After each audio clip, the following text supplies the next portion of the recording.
Hey, welcome to Captain's Quarters First Class, a podcast about outdoor lighting and Christmas lighting.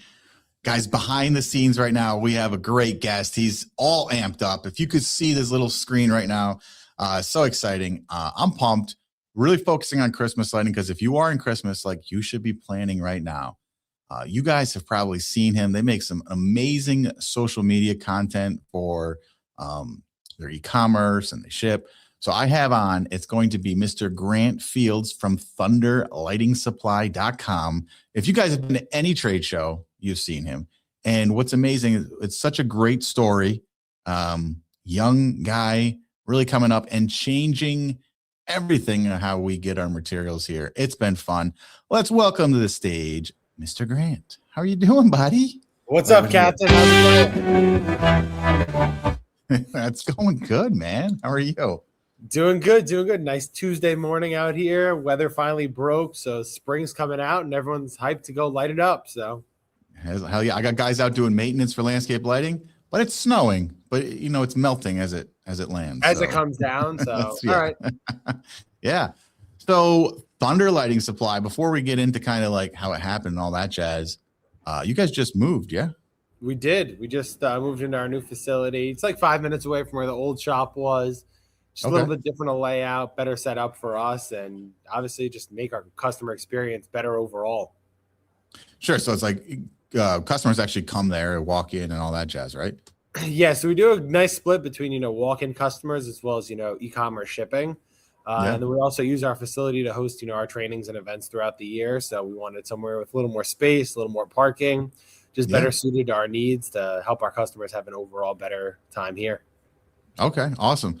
And before we get into the story, I mean, just real quick, Thunder Lighting Supply, Eagle Eye overview. What is it that you guys actually do? So we're a lighting supplier for landscape lighting, architectural, permanent lighting, and holiday lighting. We try and do more than just be that place where you walk in, there's a guy sitting at the counter and goes, what do you want? You tell him what you want, and you leave. We try and make it as easy as possible and as flawless as possible for contractors across the country to get the material they need, and as well as provide the best service. We take pride in having knowledgeable staff here that can help you out with your problems in more than just lighting. We have people on our staff that have been in the business for years, people in this that have 60 employees or have had 60 employees in the past. So they know how to manage crews, they know how to manage, insurance companies and things like that. So we really try and make ourselves a knowledge base for our customers when they have a question, not only about lighting, but about anything that goes on in their business. Yeah, that's awesome. And I will say, I've ordered stuff from you for the last few years, and man, you guys, I don't even want to call it your follow-up, your communication. Like I have a question, like I might be waiting a few minutes. Like you guys never, I mean, it can be like 9 o'clock at night. I'm like, I'm just going to shoot a message in. And all of a sudden I'm like, why is Grant still awake taking orders right now? So, but kudos to you. Like, and it's that's impressive. One of those things where a lot of the people that work here have come from the home service industry themselves. And they know, you don't want to sit around and wait for an answer. Sometimes the customer could be waiting for you to get back to them, or, you're waiting to place an order, and, we don't want you to have to wait. So why should we make you wait? Yeah. And I think it's one of the things that people from New York just come with a fast paced life. So it's one of those things that just, natural to us. Combine that with, wanting to treat the customers the way we want to be treated. It just kind of flows together. So yeah. I asked you a question 5 seconds ago. I'm off. I'm going somewhere else now. Yep, that's it. Right? Yeah. Awesome. Well, okay, let's get into you don't own Thunder Lighting, but you are clearly the face. Yeah. So I do not own Thunder Lighting Supply. Mike's our boss. He's a great guy. He's in the office every day. He's not like one of those absent-minded people where he's, off in Aruba for, 10 months out of the year, and he pops in once in a while, just to check on everything. He's here every day, which is awesome. So it's one of those things where he's a great guy, and he's just like, hey, listen, you have the vision. Let's go run with it. So we're running with here. We got about 15 employees now, which are awesome, from all different departments across the company. And we also have a great time together. Yeah, that's awesome. Yeah, I mean, I've been to trainings and dinners and trade shows with you guys. You definitely are a company that knows how to have fun. That is obvious. Always. So tell me though. So, okay, obviously you just didn't walk up to Mike one day. You didn't know him. You were like, hey, I got this great idea. Right. So like, when did you start? Like, did you work for Mike? Obviously you worked for Mike before you Yeah. started doing the sales. So like, when did you start working for Mike? Like, how did you get into this industry of outdoor lighting and stuff? So how I met Mike is actually I used to come buy lights from him when I was an installer. So fast forward to when I was 14 in high school, one of my high school teachers approached me and she's like, "Hey, my brother owns a Christmas light install company. He needs guys to hang lights. You want to go wrap some trees?" And I was like, "I can go wrap trees, How hard could it be?" And I didn't have a job at the time. When I was in high school, I never worked, your standard high school jobs, working at a fast food chain or like a daycare. And so I was like, let's give it a shot. What could go wrong? So I went and wrapped some trees for him and, tree wrapping, went to bush wrapping and went to, all right, now we could, trust the kid. He can wrap a tree. Let's go to the next step with him. And by, the next year when I was 15, 16, we were doing full installs with crews. And fast forward to my senior year of high school, I was running my own crew. So I'd have my couple guys in high school with me. My boss would drop off the material in my truck at the end of the day.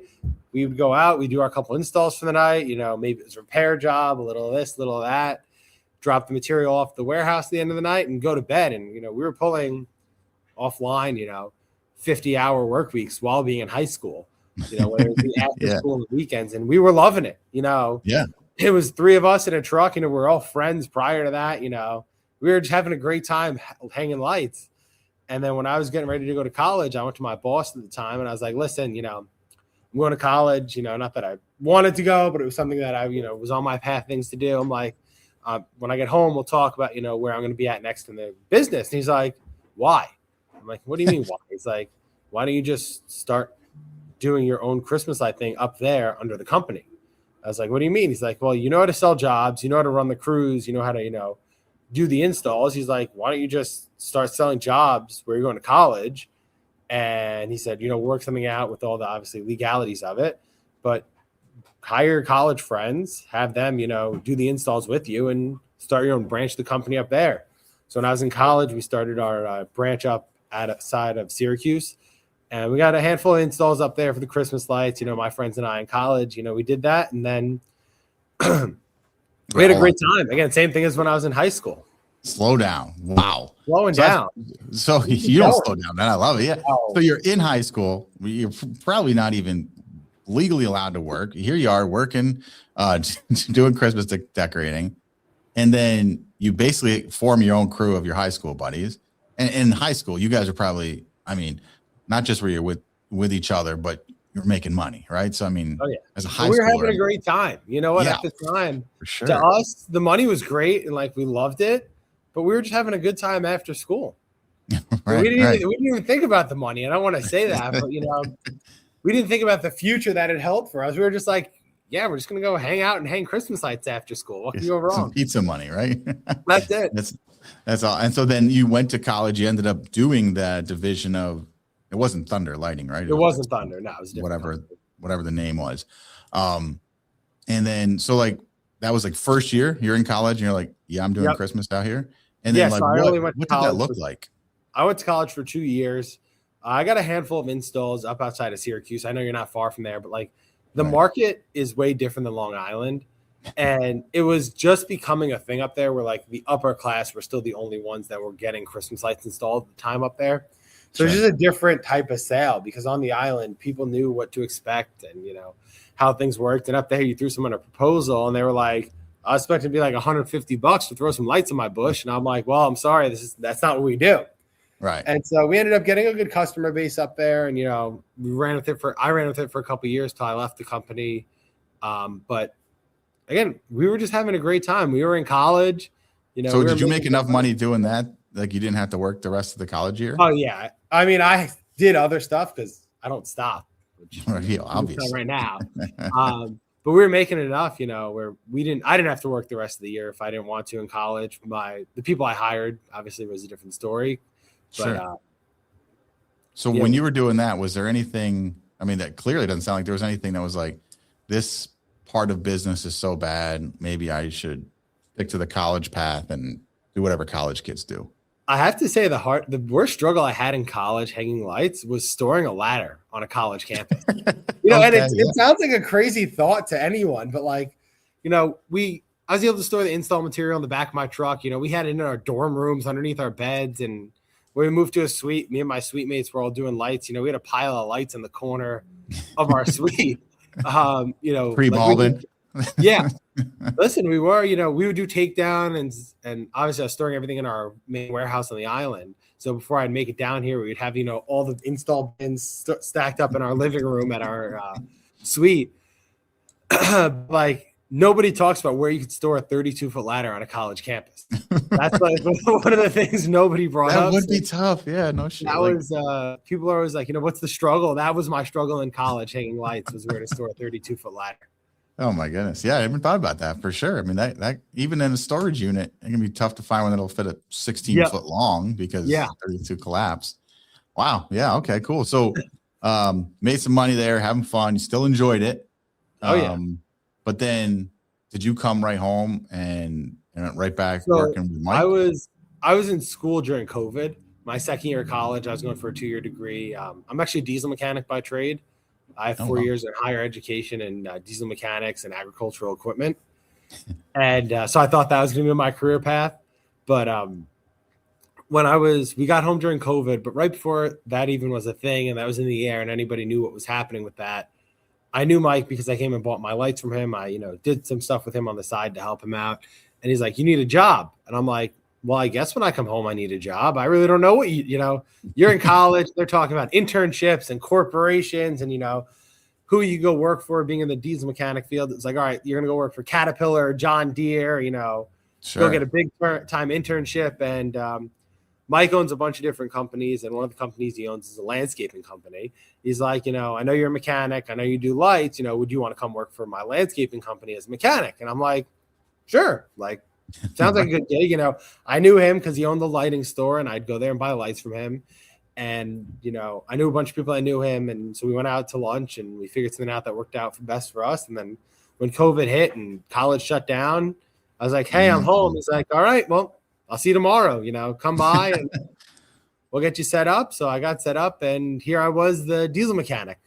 Wow, no shit. So that's how you started working for Mike originally, was working on the trucks and equipment. I mean, I've seen the impressive operation there.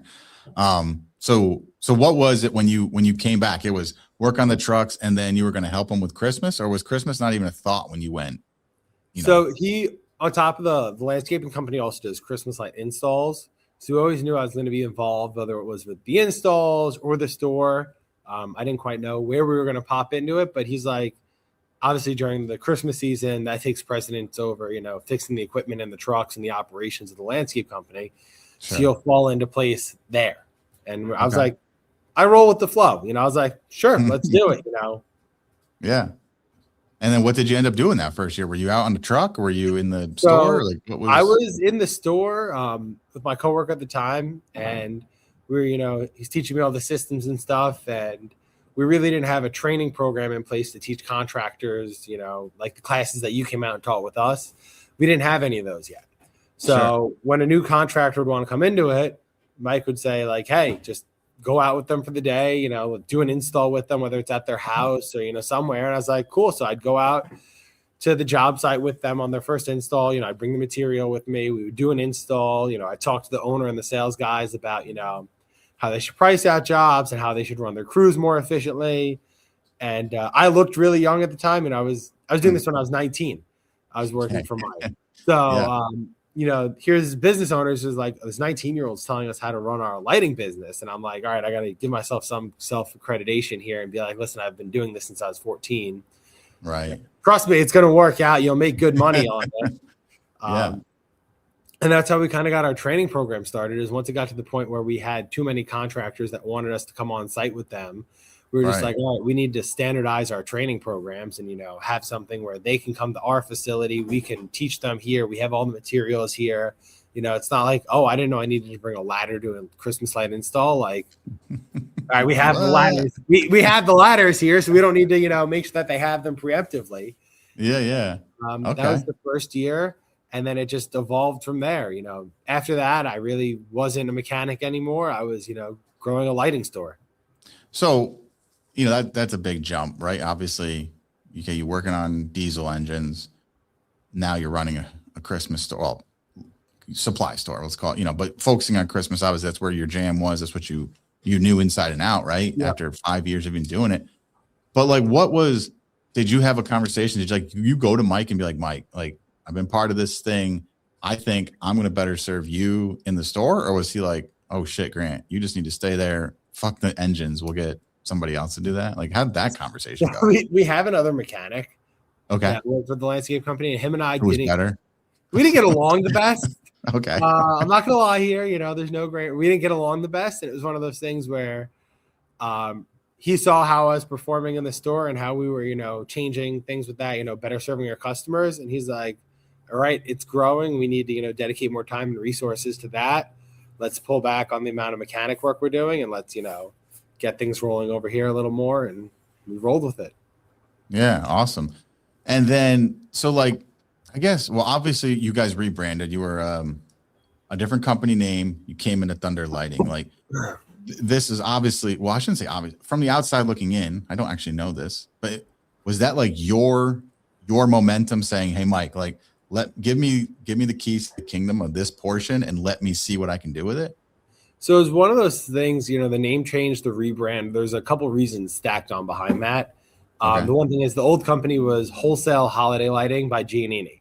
It's very niched down specifically to wholesaling holiday lights.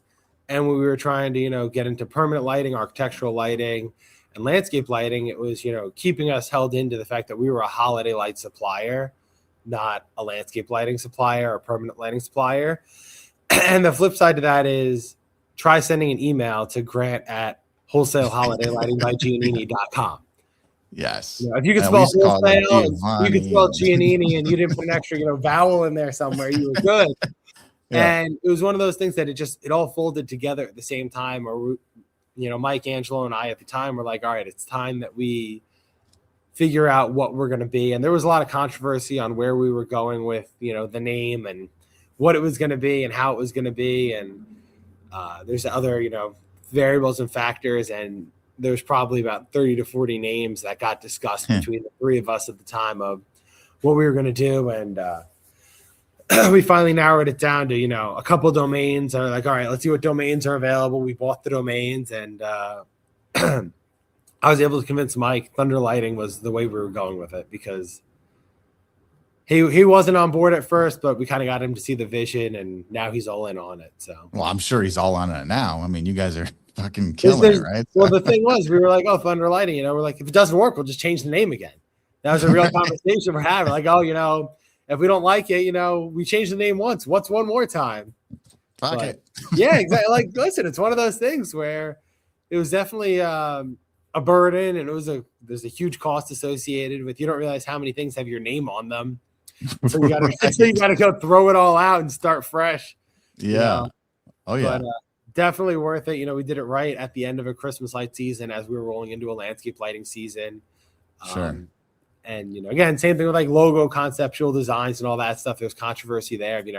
What should it look like? What should the vision be? How should it be brandable? And we had to teach Mike what a brand is versus a logo and a company name. What branding is versus marketing. That was the thing. Yeah. I still don't know if he fully gets it, but, we always pulled out like, Nike is a check mark. What's that have to do with Nike? And they sell sneakers. Right. That was my big, or Apple sells computers, like the whole full circle of it doesn't need to be niche down to, wholesaleholidaylighting.com. Right. As a guy who was only the Christmas guys for 15 years and then was like, hey, I'm doing other things. It was confusing, right? Barefoot lighting. I totally get it. And then, it's expensive. It's the same exact thing with barefoot lighting, puts you under an umbrella of lighting. Right. Exactly. So I could just don't get into outdoor. Don't get into outdoor audio. You're going to screw yourself. That's right.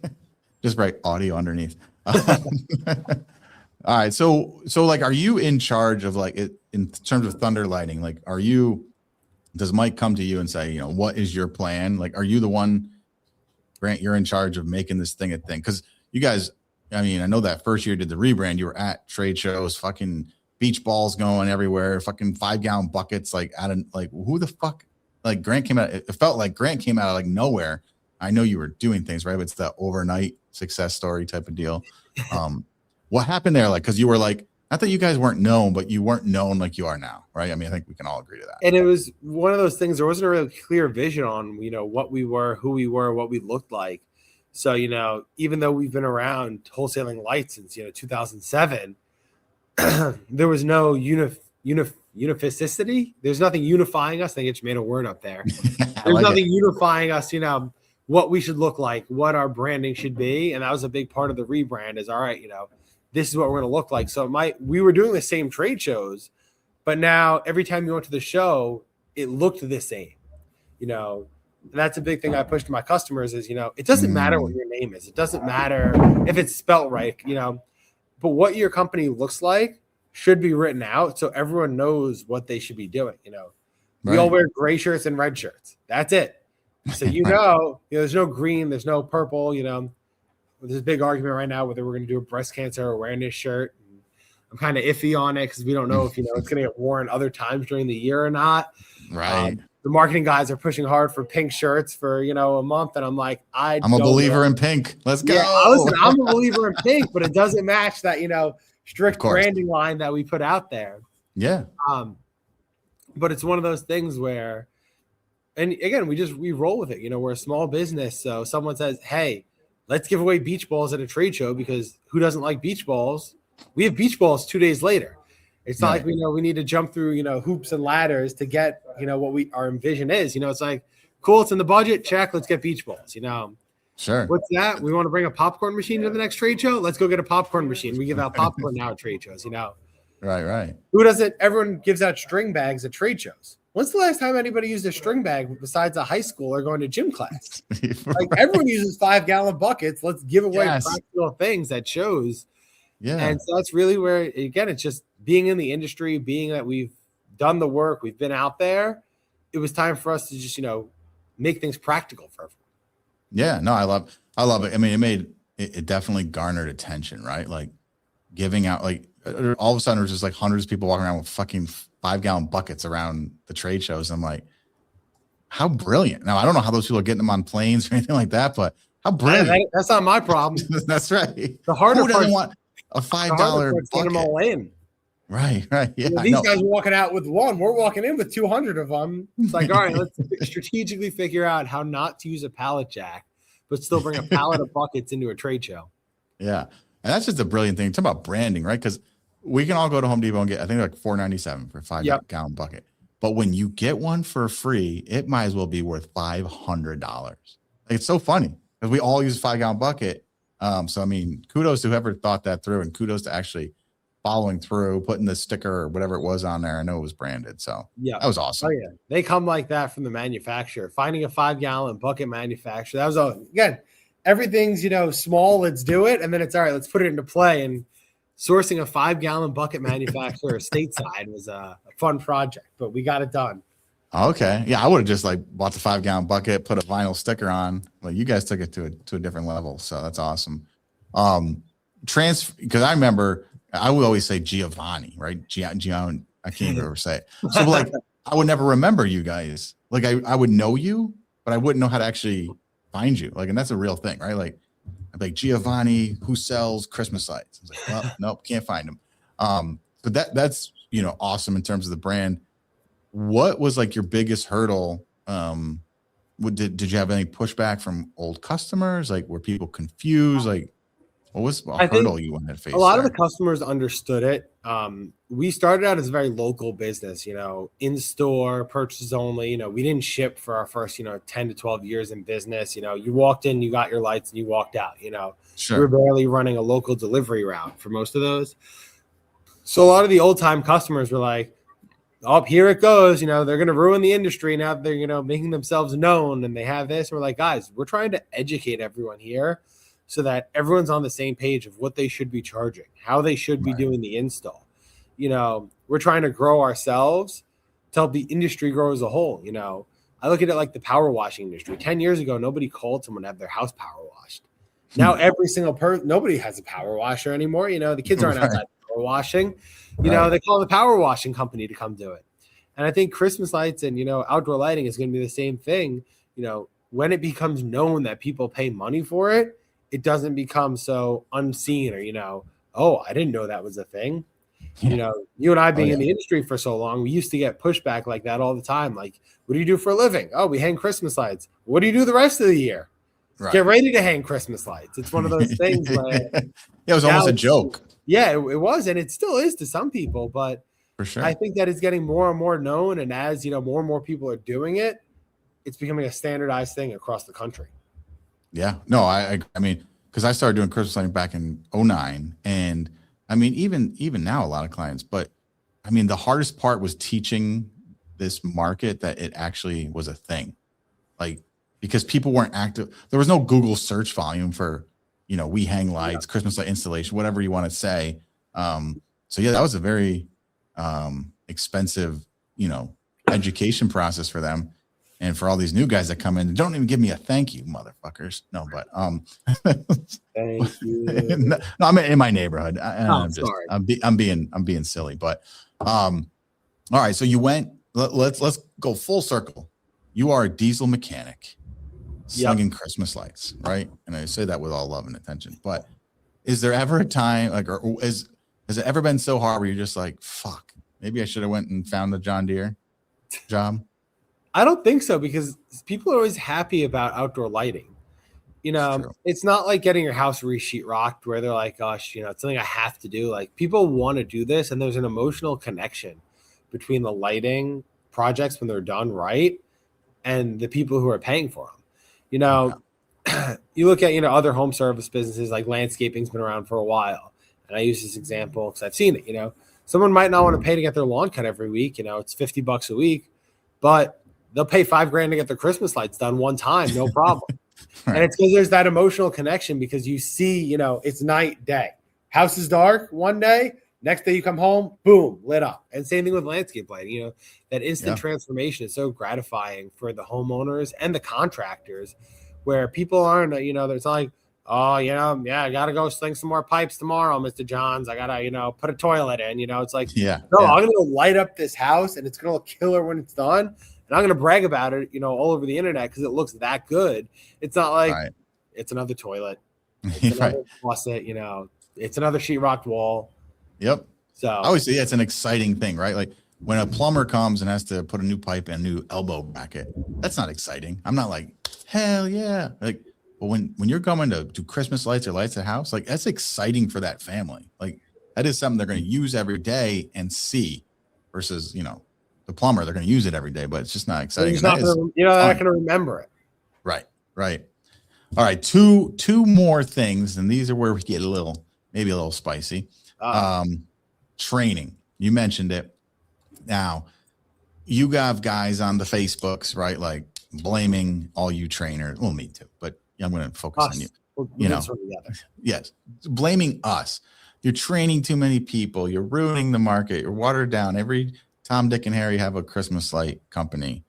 You kind of hinted on it, but one, do you agree with them? And then, why does Thunder Lighting do training?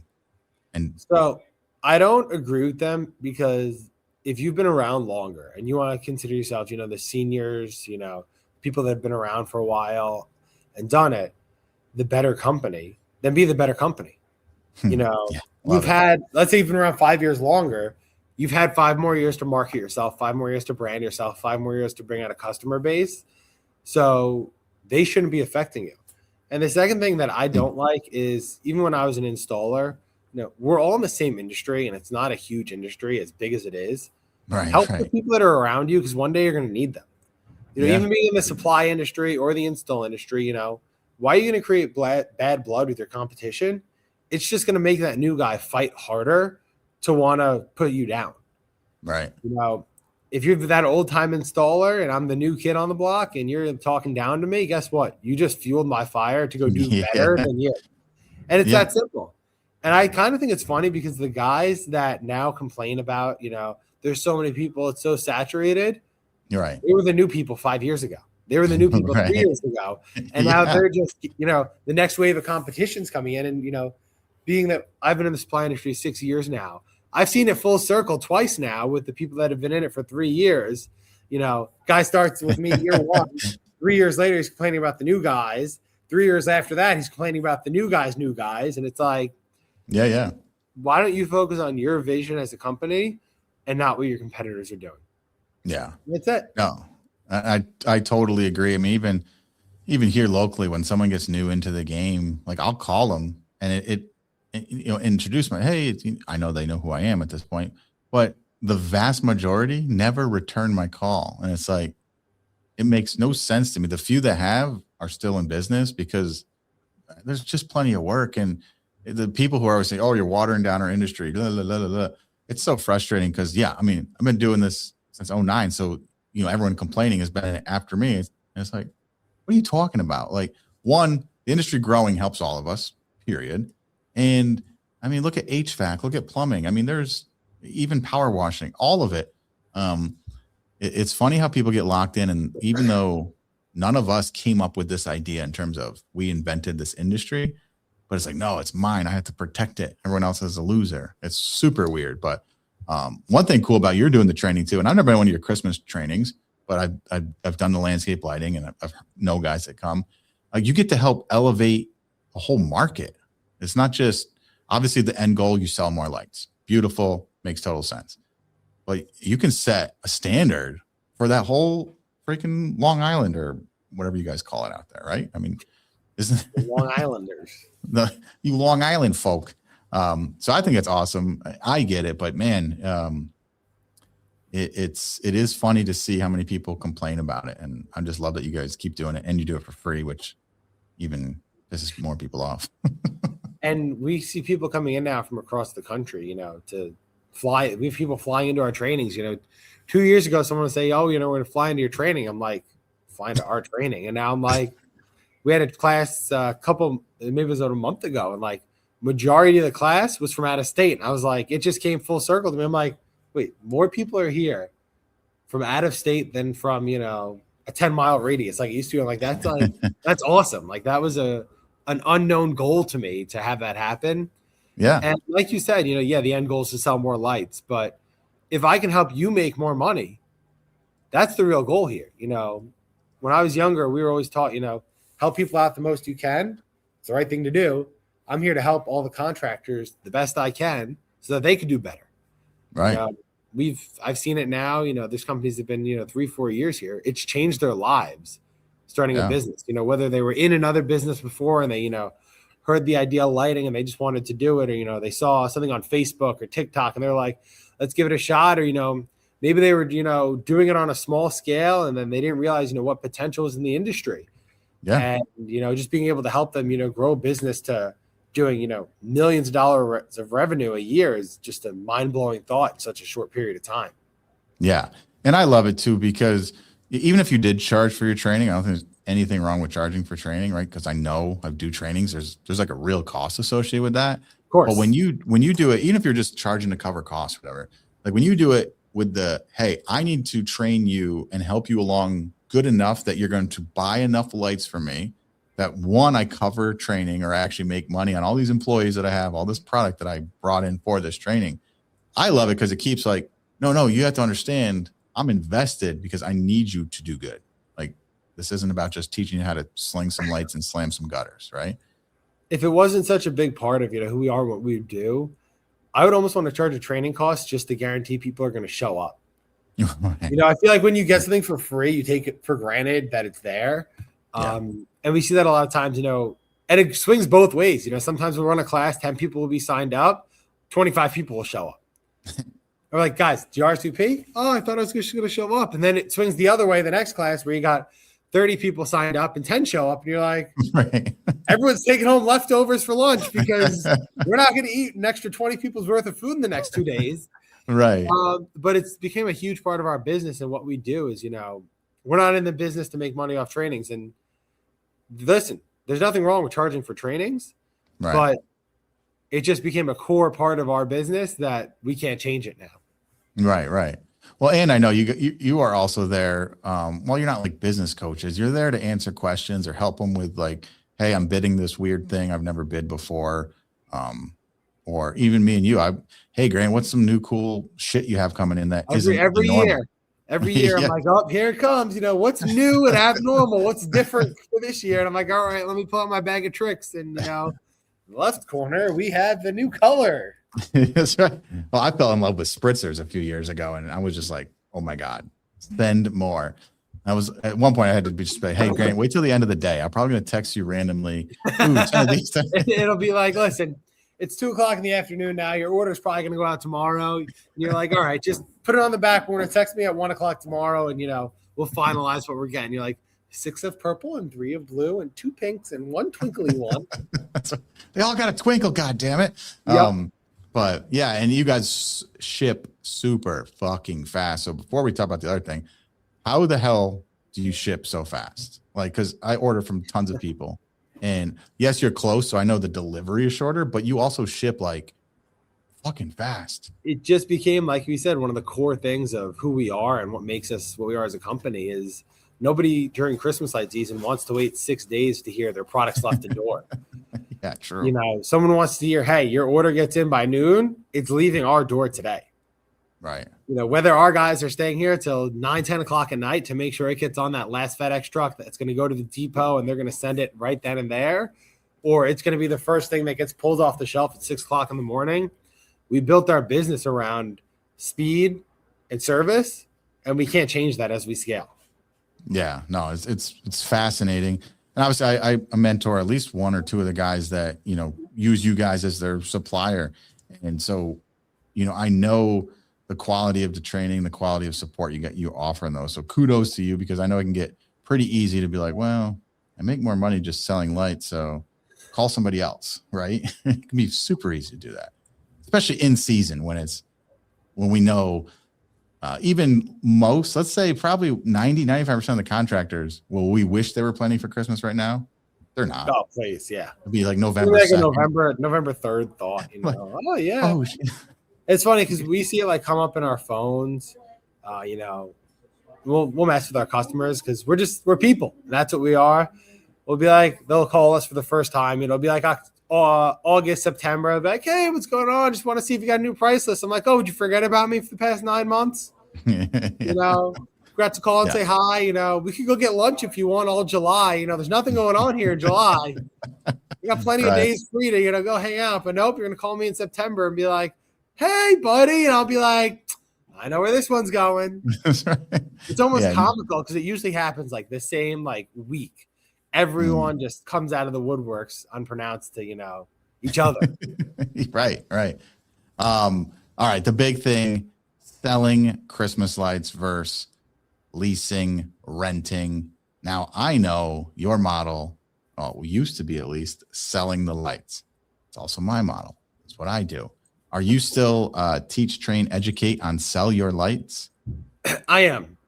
And I think there's a bunch of reasons on why I sell to our customers that they should be selling over leasing. And my biggest underlying one is year one, you're making more money because the full material cost is covered year one by the homeowner. Yep. And I only ever sold lights. I never even worked on a leasing project or worked for a company that leased lights. So I know how they work as companies because we work with a ton of contractors that lease them. Sure. But in my mind, I don't know what I would do if a customer left me and I was stuck with their lights. I'm like, do I repurpose them for the next? I'd feel bad putting used lights on someone's houses when I just charged them $4,000 to put lights on their roof. Sure. And so to me, it was one of those things even when I started teaching, it was like, this is what I know. This is what I like doing. And I like doing it because it's easier for us as a company. We start a new house. We're starting fresh. Right. Someone leaves. They take their lights with them. They don't want to take them with them. I'll throw them in the dumpster in the back. I'll give them to my guys to take home and give to their families. Yeah. It is what it is. But new house, new lights, customer pays for them. And that's how it works. And it helped. The last company that I was with, when I started with them, we were about 70 homes when I started. When I left, we were just pushing about the 500 mark. And it was one of the things that helped us scale cash flow wise was first year, materials cover costs, done. And then we're just making our money on labor. We're not a company here for leasing. we're a company to help you put up your Christmas lights. Right. And again, churn happens, no problem. Customer leaves us, take their lights with them. We start fresh with the next person. Yeah. I think it's funny because I always hear a lot of pushback of like, well, you'll just, everyone who sells their lights, they're just going to open up. The client's going to get someone cheaper. And I'm like, my very first client in 2009 is still my client. So like my data and my churn rate don't support your hypothetical thing. So if you're losing to people that are cheaper, I don't think you're losing on price. I mean, if that's what the clients are focusing on, that's literally your problem. That's how your branding, that's how your marketing is. So you want to play on price, someone's going to come up underneath you. I play on experiences. And I mean, personally, I love the fact that everyone rents or leases lights. And I can see the business model. It makes it so much easier for me to sell against them. Oh boy, does it.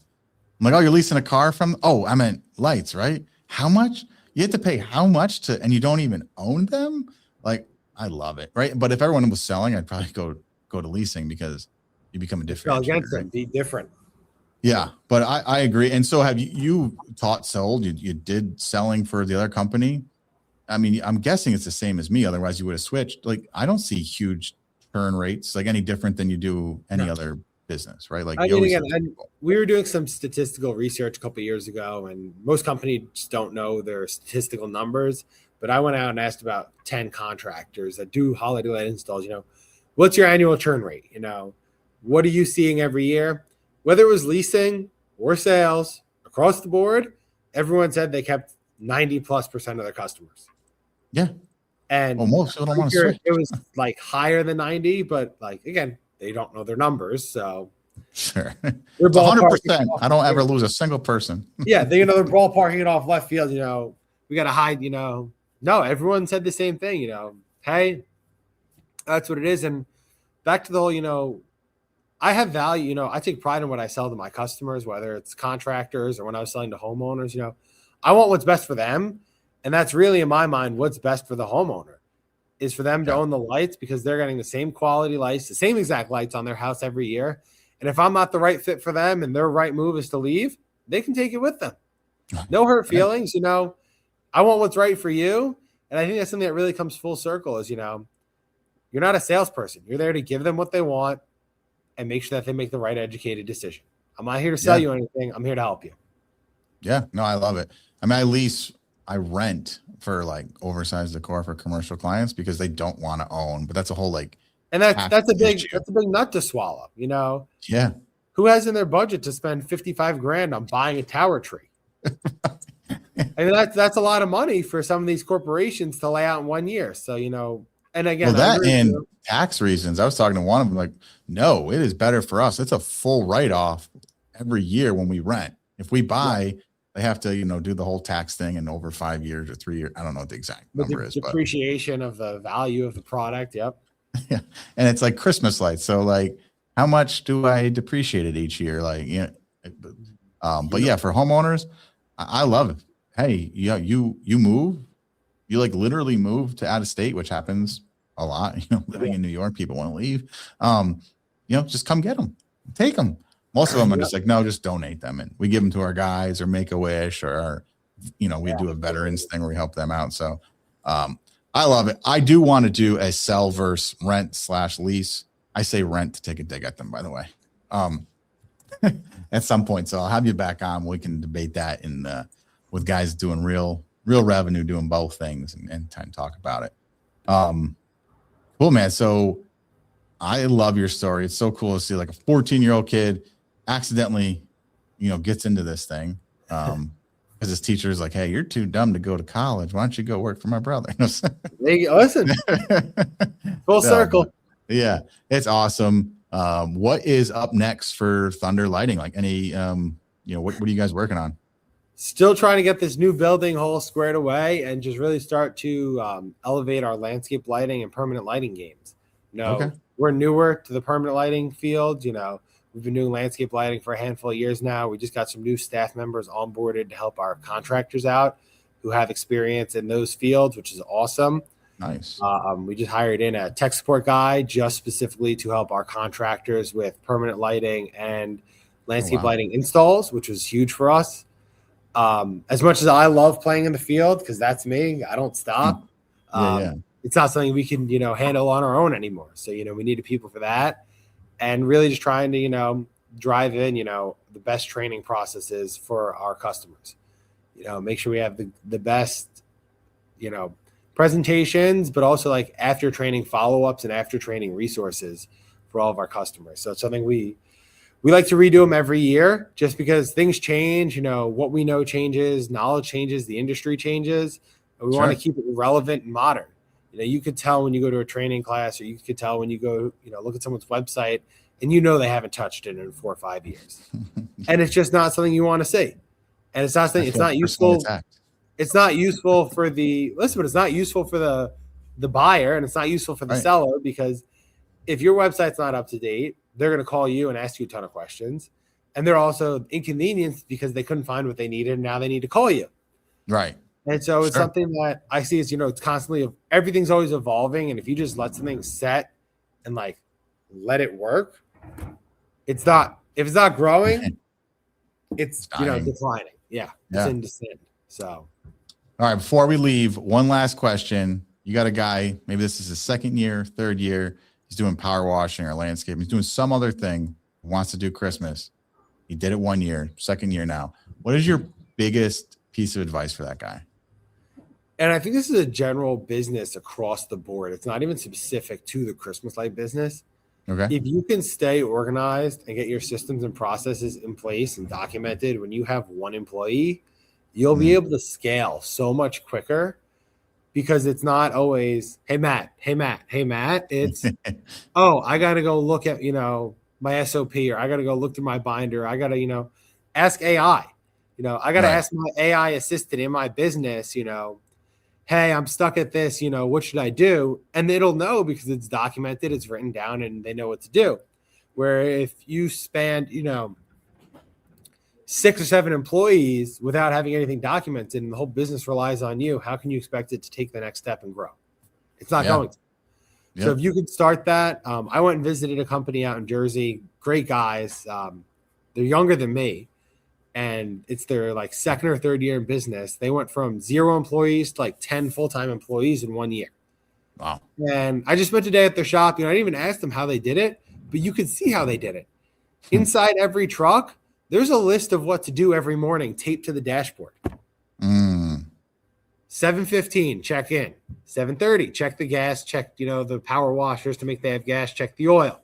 7:45, visit with the sales team, get the day's route. 8 o'clock, leave yard to start work. And it's like, you don't think that you need that, but you do, because every guy knows exactly what to do at every time throughout the day, because it's documented. And they're going to scale. I think their goal this year is like 4 million or 6 million.